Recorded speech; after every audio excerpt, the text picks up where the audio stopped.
Hello বন্ধুরা, শুভ সকাল। আশা করছি সবাই সুস্থ আছো, ভালো আছো। আজ 25শে ডিসেম্বর। সকলকে জানাই মেরি ক্রিসমাস। বড়দিনের অনেক শুভেচ্ছা জানিয়ে শুরু করছি আজকের দিনটি। আজ অনেক সকালে ঘুম থেকে উঠেছি, কারণ পুজো করব, অনেক কিছু করতে হবে জোগাড় জানতি। তো সকালে উঠে আমি ঘর ঝাড় দিয়ে তারপর উঠানটা ঝাড় দিয়ে নিয়েছি, আর তারপরে এসেছি ঘর মুছতে।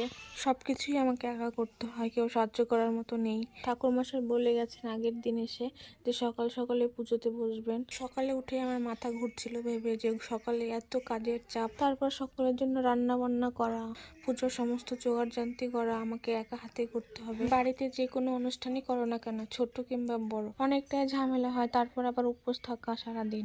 ঘর মুছে রান্না বসিয়ে দিয়েছি। আজ রান্না করব মুগ ডাল আর সয়াবিন, আর আমি এখানে ভাত বসিয়ে দিয়েছি। রাতের কিছু বাসন আছে, সেগুলো মাজবো। ভাত আর ডাল গ্যাসে বসিয়ে দিয়ে এসেছি, আর আমি এখন উনানটা বানিয়ে নিচ্ছি। আর একটু পর পর আমি রান্নাঘরে গিয়ে দেখে আসছি সব ঠিক আছে কিনা, না হলে কাজের সঙ্গে আমি পেরে উঠবো না। উনানটা খুব একটা ভালো করে আমি বানাবো না, কারণ আমি পারিও না খুব একটা ভালো করে বানাতে। যেমন তেমন করে শুধু ক্ষীরটা রান্না করতে পারলেই হলো। পুজো করার পরে উনানটা তো আবার ভেঙেই ফেলতে হবে, সেই জন্য।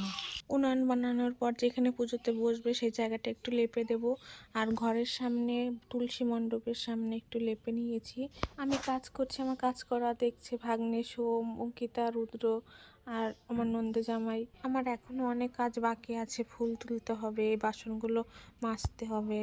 আমি ঘর লেপার পর রান্না করতে চলে গেছিলাম, আর আমার রান্না বান্না হয়ে গেছে। রান্না করেছি আলু, সয়াবিন আর পেঁপে দিয়ে মুগ ডাল। যেহেতু আজ পুজো করবো, সেজন্য নিরামিষ আইটেমই রান্না করেছি।